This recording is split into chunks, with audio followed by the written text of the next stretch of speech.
ሰላም ቤተሰበይ ቡና ሓዘቱ ቡና ክፈቱ ማዓተ ቡና ኤነርጂ ካ እዩ ዝውስኽ መጀመርታ እንቋዕ ፅሕኩም ወርሓዊ ክብረ በዓል ቅዱስ ገብርኤል ብስራታዊ መልኣኽ ገብርኤል ፅቡቕ ነገር የስምዐኩም ማለት እዩ ልማዓንቲ ክነግረኩም ዝደለኹ እዛ ዝነግረኩም ሂስትሪ ማለት እዩ ብዝተፈላለየ ኣጋጣሚ ሰሚዕኩምዋ ትፈልጡ ትኾኑ ወይ ከዓ ብናይ ባዕልኩም መገዲ ትፈልጥዋ ትኾኑ ግን ብትይሉ እግዚኣብሔር ኣምላኽ ኣብ ልዕለና ዝኾነ ነገር ክፍጠር ከሎ ማዕረ ክንደይ ንፅቡቕ ይኸውን ብቻ እየ ክነግረኩም ማለት እዩ እና እዛ ኣነ ዝፈልጣ ሂስትሪ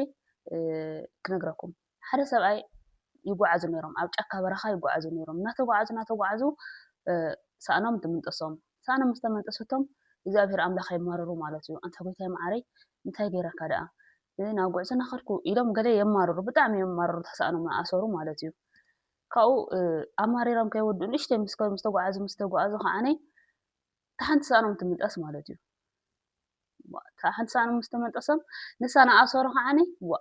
አንታ ኣምላኽ ሃፂፀና ኣለኹ እንታይ ገይረካ ኩሉ ጉዕዞና ተፀበየኒ ገለ ኢሎም ንኣምላኽ ብጣዕሚ የማርሩ ማለት እዩ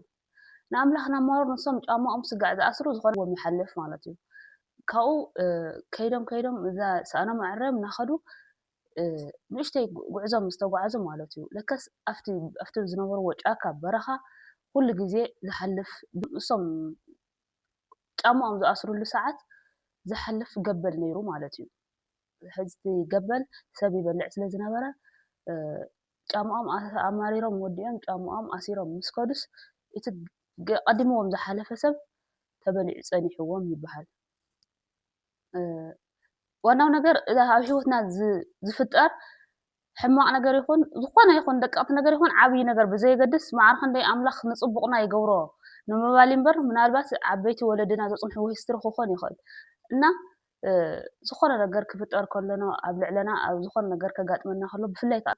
መናእሰይ ማለት ኣብ ስደት ዘለና መናእሰይ ውነና ይነፅብብ ዓቕልና ይነፅብብ ኣይንጨነቕ ዝተፈጠረ ነገር በቃ ንፅቡቕ ምዃንና ኣሚንና ኣምላኽ መስገን ንብል